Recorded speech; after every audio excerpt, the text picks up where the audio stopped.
Hello guys, welcome to our YouTube channel. तो देखिए, आज हम लेकर आए हैं जो बीकॉम और बीकॉम ऑनर्स का सेमेस्टर 1 के एग्जामिनेशन होने वाले हैं। उसमें जो यूनिट नंबर 1 में लेसन नंबर 1 आने वाला है, accounting it's concept and convention, उसकी एक कंप्लीट वीडियो जिसमें हम डिटेल में इस कंप्लीट चैप्टर को पढ़ेंगे। तो चलिए शुरू करते हैं हम अपनी आज की वीडियो और देखते हैं इन सभी कंसेप्ट को। ये आपको टेबल ऑफ कंटेंट, स्ट्रक्चर वगैरह दे रखा है, क्या क्या आपको इस चैप्टर में पढ़ना है। लर्निंग ऑब्जेक्टिव दे रखे हैं। यहाँ से इंट्रोडक्शन से आपका चैप्टर स्टार्ट हो रहा है। तो देखिए, सबसे पहले क्या है, डेफिनेशन ऑफ अकाउंटिंग। अकाउंटिंग क्या होती है? Before attempting to define accounting, it may be added that there is no among unanimity accountant as to its precise definition, however some of the definition are as given below. कई सारे accountant हैं, उन्होंने ये definitions दी हैं। तो according to LC Cropper जो है, book keeping में be described as science of recording transaction in money और money worth in such a manner that at any subsequent date their nature and effect may be clearly understood, and that when required a combined statement of their result may be prepared। मतलब book keeping को कैसे describe करा है, ये एक science है, recording of transaction, मतलब transaction को रिकॉर्ड करने की एक साइंस है। और जो मनी की ट्रांजैक्शन होती है और मनी वर्थ की ट्रांजैक्शन होती है, उन सभी को रिकॉर्ड किया जाता है किसी एक पर्टिकुलर डेट पर। उनके नेचर और इफेक्ट को हम आसानी से समझ सकें और उनसे एक कंबाइंड स्टेटमेंट बना सकें, उसे हम कहते हैं bookkeeping. R N Carter ने डिफाइन किया है बुक कीपिंग को। Bookkeeping is the science and art of correctly recording in books of account all those transaction that result in transfer of money and money worth. मतलब वो सभी transaction जिनमें money या money की worth का transfer होता है, मतलब या तो आती हैं या जाती हैं, उन सभी ट्रांजैक्शन को बुक्स ऑफ अकाउंट्स में रिकॉर्ड करना बुक कीपिंग कहलाता है। ए एच रोजन कैम्प के according book keeping is the art of recording business transaction in a systematic manner. इन्होंने कहा है कि बुक कीपिंग एक आर्ट है ट्रांजैक्शन को रिकॉर्ड करने की एक सिस्टमेटिक मैनर में। ठीक है। Out of the above and more other, the most acceptable one is the given American institute of certified public accountant committee on terminology according to AICPA। मतलब इन सभी के अलावा और जितनी भी अकाउंटिंग की डेफिनेशंस हैं, उनमें से सबसे सुटेबल जो डेफिनेशन आई है वो आई है AICPA ने जो दी है, American institute of certified public accountant की जो डेफिनेशन है वो सबसे अच्छी है। इसने क्या क्या है, accounting is the art of recording, classifying and summarising in significant manner and in terms of money transaction and event which are in part at least of financial character and interpreting the result thereof। मतलब accounting क्या है, recording करना, classify करना, summarise करना। किन चीजों को? Money की सभी ट्रांजैक्शन को, वो सभी ट्रांजैक्शन और इवेंट जो कि मनी की टर्म में मेजर किए जा सकते हैं, उन्हें एक सिग्निफिकेंट मैनर में रिकॉर्ड, क्लासिफाई और समराइज करना और उनका रिजल्ट को इंटरप्रेट करना, ये होता है अकाउंटिंग का मतलब। ठीक है। Bookkeeping is a subject of profound importance to all kind of business enterprises. मतलब सभी टाइप की बिजनेस एंटरप्राइजेज को बुककीपिंग करनी पड़ती है। बाकी आपको ये एग्जांपल वगैरह दे रखे हैं, आप इन्हें रीड कर लीजिएगा। हम चलते हैं आगे। हैगा डबल एंट्री प्रिंसिपल। अब ये क्या प्रिंसिपल है? तो in the present era double entry system of bookkeeping is considered to be the best common and universal system because it is modern, scientific and complete. जो double entry system है वो आज के time पर सबसे best system माना गया है ट्रांजैक्शंस को रिकॉर्ड करने का। It fulfils all the objective of businessman. It originate in western countries and is also called western system of accounting. ये वेस्टर्न कंट्रीज से ओरिजिनेट हुआ है, इसलिए इसे वेस्टर्न सिस्टम ऑफ अकाउंटिंग भी कहते हैं। It is also called mercantile system of accounting because according to this system cash and credit transaction can be recorded। इसे हम mercantile system of accounting भी कहते हैं क्योंकि इसके अकॉर्डिंग हम कैश और क्रेडिट दोनों ट्रांजेक्शन को रिकॉर्ड करते हैं अपनी बुक्स ऑफ अकाउंट्स में। Double entry system has been defined differently. अब इसको भी अलग अलग लोगों ने अलग अलग तरीके से डिफाइन किया है। देखिए, कार्टर ने इसे डिफाइन किया है, the modern system of accounting is known as double entry. जो मॉडर्न सिस्टम है अकाउंटिंग का उसे हम डबल एंट्री सिस्टम कहते हैं। Double entry system is a system of bookkeeping by means of both personal and impersonal account। मतलब जो double entry system है उसमें दोनों पर्सनल और इम्पर्सनल दोनों टाइप के अकाउंट्स को रिकॉर्ड किया जाता है। MJ केलर ने डिफाइन किया है डबल एंट्री सिस्टम को, the most common system of accounting data for an enterprise is double entry system. ये मोस्ट कॉमन सिस्टम है अकाउंटिंग का। As the name implies the entry made by each transaction is composed of two parts. और इसमें जितनी भी transaction की entry पास की जाती है उनके दो इफेक्ट होते हैं, डेबिट और क्रेडिट। ठीक है। ये आपको अब इसके बारे में बता रखा है, आप इसे रीड कर लीजिएगा।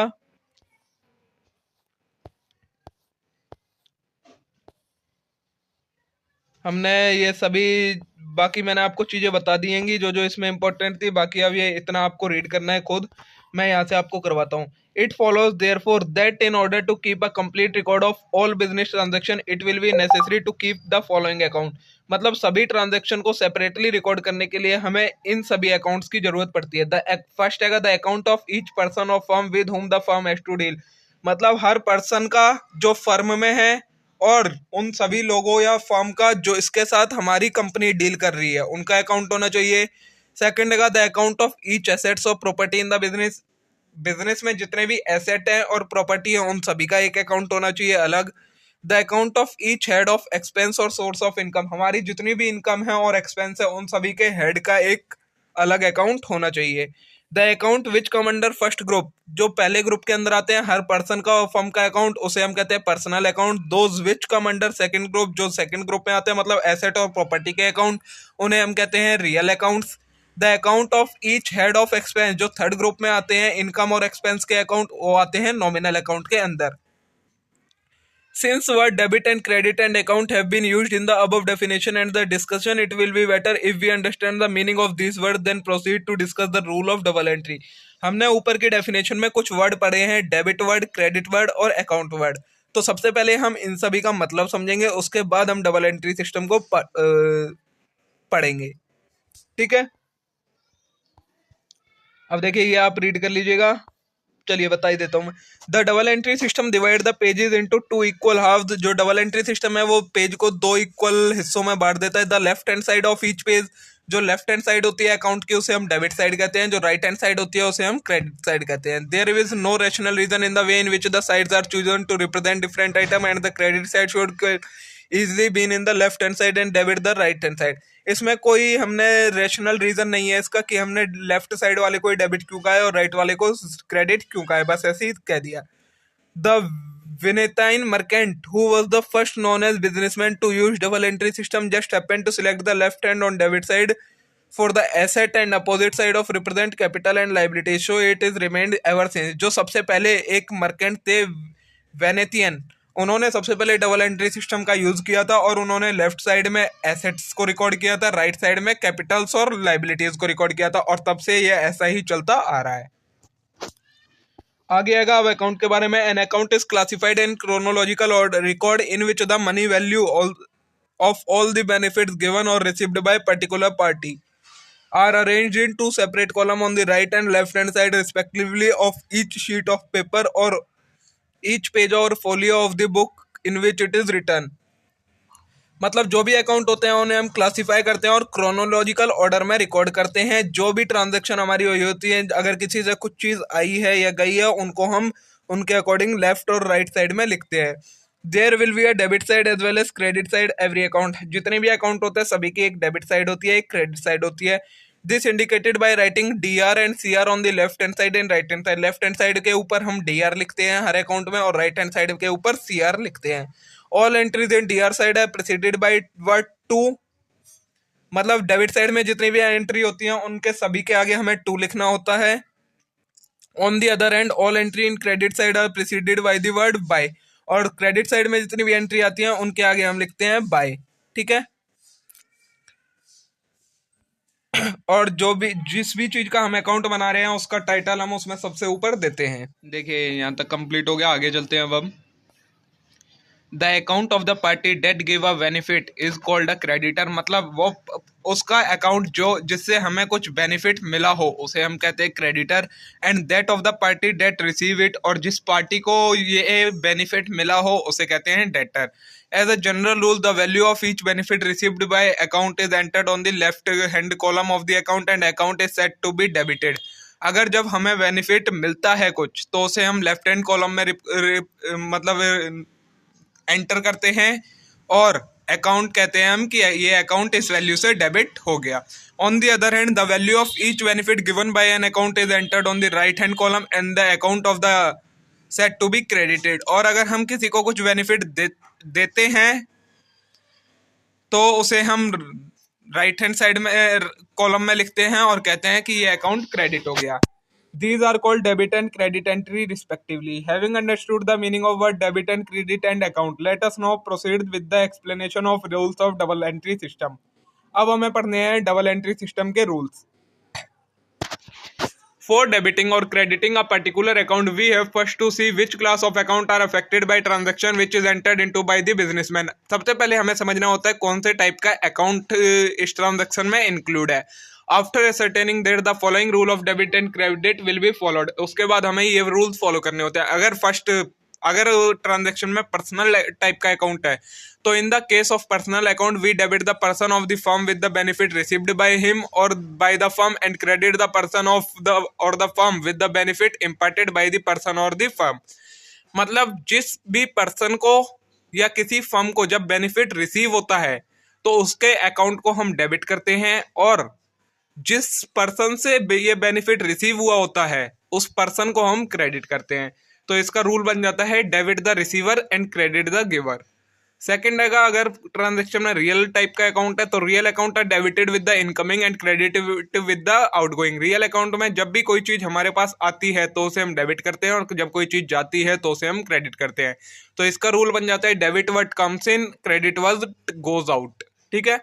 थर्ड आएगा, अगर ट्रांजैक्शन में नॉमिनल अकाउंट है तो ऑल अमाउंट एक्सपेंडेड और lost are debited and all amount gained and are credited to nominal account. जो भी अमाउंट हमारी आती है उसे हम मतलब जो हमारा खर्चा है या नुकसान है उसे हम डेबिट करते हैं, और जो अमाउंट हमारा गेन होती है उसे हम क्रेडिट करते हैं।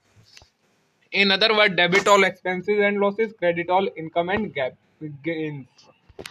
It should be kept in mind that these rules never vary and will have to be rigidly followed under all conceivable conditions. In rule को हम कभी भी चेंज नहीं कर सकते, इन्हें हम रिजिडली फॉलो करना चाहिए। It should not be noted that the above mentioned phenomenon like giver and receiver coming in and going out are to be judged not from the proprietor's point of view but from the point of view of business। जो giver और receiver है, coming going out, ये सब हमें honour के point of view से नहीं देखने हैं बल्कि बिजनेस के पॉइंट ऑफ व्यू से देखने हैं।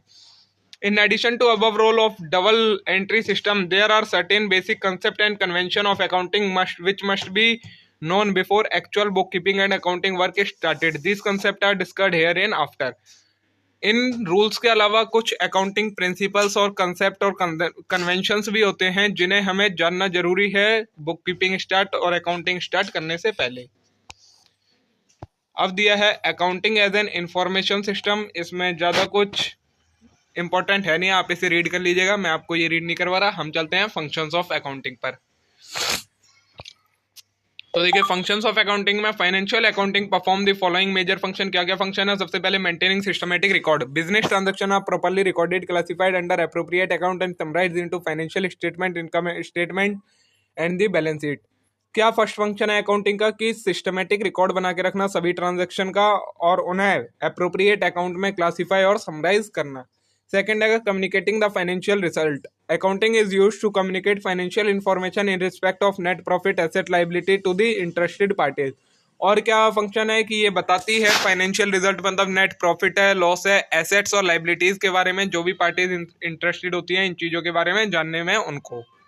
थर्ड फंक्शन है meeting legal needs, the provision of various law such as companies act, income tax, sales tax act require the submission of various statement, annual account, income tax return for sale tax purpose and so on. और ये किस में help करते हैं? क्या function है कि जो वेरियस लॉज हैं उनकी जो प्रोविजन है, मतलब हमें इनकम टैक्स फाइल करना होता है, इनकम टैक्स रिटर्न फाइल करना होता है, return for sale tax purpose, ये सारी चीजें हैं, इनको फाइल करने में ये हमें हेल्प देती है। हमें एक एविडेंस देना होता है कि ये हमारा प्रूफ हैगा इस जो चीज हमने फाइल करी है उसके लिए। फोर्थ है protecting business asset, accounting maintain proper record of various assets and the enable the management to exercise proper control over them with the help of following information regarding them. क्या करती है accounting? Help करती है हमें various type के assets होते हैं हमारे पास उनको मेंटेन करने में कि how much is the balance of cash in hand and cash at bank. हमारे को पता रहता है कि हमारे पास कितना कैश है और कितना बैंक में है। What is the position of inventory, हमारे पास कितनी इन्वेंट्रीज है, how much money is owned by customer, customers के पास हमारी कितने अमाउंट है, ये सारी चीजों के बारे में हमें अकाउंटिंग से ही पता लगता है। फिफ्थ फंक्शन है accounting assist the management in the task of, accounting और किस चीज में हेल्प करती है मैनेजमेंट की, प्लानिंग में, कंट्रोलिंग में, कोऑर्डिनेशन में, बिजनेस एक्टिविटीज को। सिक्स्थ है stewardship, in the case of limited company the management is interested with the resources of the enterprise, the manager are expected to act true trustee of the fund and the accounting help them to achieve the same। जो limited companies होती हैं उसमें management किस लिए interested with the resources of the enterprise, management को देख कर रखना होता है कि एंटरप्राइज के पास कितने रिसोर्सेज हैं, और managers are expected to act true trustees, और मैनेजर्स को ट्रू ट्रस्टीज माना जाता है उन फंड का, और ये इसमें उनकी हेल्प कौन करता है, अकाउंटिंग हेल्प करता है। सेवंथ है फिक्सिंग रिस्पॉन्सिबिलिटी, तो accounting help in computation of profit of different department of enterprise, this would help in fixing the responsibility of departmental head. और अकाउंटिंग किस चीज में हेल्प करती है, प्रॉफिट को जानने में, डिफरेंट डिपार्टमेंट्स में से किस डिपार्टमेंट्स का कितना प्रॉफिट हुआ है और उनकी क्या क्या रिस्पॉन्सिबिलिटी फिक्स करने में हेल्प करती है। ये हो गए हमारे 7 फंक्शंस ऑफ अकाउंटिंग। अब बात आती है हमारी एडवांटेजेस ऑफ अकाउंटिंग। अकाउंटिंग के एडवांटेजेस क्या क्या हैं, तो नंबर 1 है असिस्टेंस टू मैनेजमेंट, मैनेजमेंट को असिस्टेंस प्रोवाइड करवाता है। देखिए इसमें क्या बोला है, accounting information help the management to plan its future activity by preparing budget in respect of sales, production, expenses, cash. कि ये कैसे असिस्टेंस प्रोवाइड करवाता है, ये मैनेजमेंट को बता देता है उनके फ्यूचर प्लान्स के बारे में, और उनको फ्यूचर एक्टिविटीज को प्रिपेयर करने में, बजट बनाने में हेल्प करता है। जैसे उन्हें आगे कितनी सेल्स करनी है, कितना प्रोडक्शन करना चाहिए, एक्सपेंसेस वगैरह के बारे में सारी एक इंफॉर्मेशन प्रोवाइड करवा देता है। सेकेंड है records rather than memory, it is not possible to all to do any business by just remembering the business transaction. ये पॉसिबल नहीं है कि हम सभी ट्रांजेक्शन को याद रख सके। Transaction which have grown in size and complexity, जो ट्रांजेक्शन हमारी बहुत ज़्यादा बड़ी होती हैं या कॉम्प्लेक्स होती हैं उन्हें हम याद नहीं रख सकते, इसलिए हमें अकाउंटिंग करने की ज़रूरत होती है। ये हमें रिकॉर्ड रखने के लिए हेल्प करती है कि सभी चीज़ों का रिकॉर्ड रहता है हमारे पास। थर्ड है intra period comparison, accounting information when recorded properly can be used to compare the result of 1 year with those of previous year. और क्या एडवांटेज है, ये हमें हमारी परफॉर्मेंस को मेजर करने में हेल्प करती है कि हम अपने पिछले सालों से आज की इस साल की परफॉर्मेंस को मेजर कर सकें। फोर्थ है एड इन लीगल मैटर्स, अब इसका क्या मतलब है, systematically recorded accounting information can be produced as evidence in a court of law. मतलब ये हमें लीगल मैटर अगर कोई प्रॉब्लम हो जाती है तो हमें एविडेंस के रूप में भी ये हेल्प होती है। हमारे पास इनका एक कंप्लीट एविडेंस होता है कि हमारी ये ट्रांजैक्शन हुई है, तो ये हमें एविडेंस के रूप में भी एक तरीके से काम आती हैं। फिफ्थ है help in taxation matter, taxation के मैटर में हेल्प करती है। जैसे मैंने अभी आपको बताया था, हमें इनकम टैक्स, सेल्स टैक्स, ये सारी चीज़ें भरनी होती हैं, तो हमारे को एविडेंस के रूप में ही इन्हें देना होता है। फिर आएगा 6 point sale of a business. Sale of business का मतलब क्या है, in case a sole trader और अ पार्टनरशिप फर्म और even a company want to sell its business, the accounting information can be utilise to determine the proper purchase price. अगर हमें कभी अपना बिजनेस को बेचने की जरूरत पड़ जाती है तो ये हमें प्रॉपर प्राइस बताती है कि इस बिजनेस का क्या प्राइस होना चाहिए जिस पर ये बेचा जा सके। ये हो गए आपके 6 point of advantages of accounting. अब आएगा हमारे पास एक और concept, limitation of accounting. Accounting की क्या क्या लिमिटेशंस होती हैं, तो number 1, accounting information is expressed in terms of money, non monetary events और transaction, however important they may be are completely omitted. Accounting में हम सिर्फ मॉनेटरी ट्रांजेक्शन को ही रिकॉर्ड कर सकते हैं, नॉन मॉनेटरी ट्रांजेक्शन को हम रिकॉर्ड नहीं कर सकते, जबकि वो भी हमारे लिए इंपॉर्टेंट होती हैं।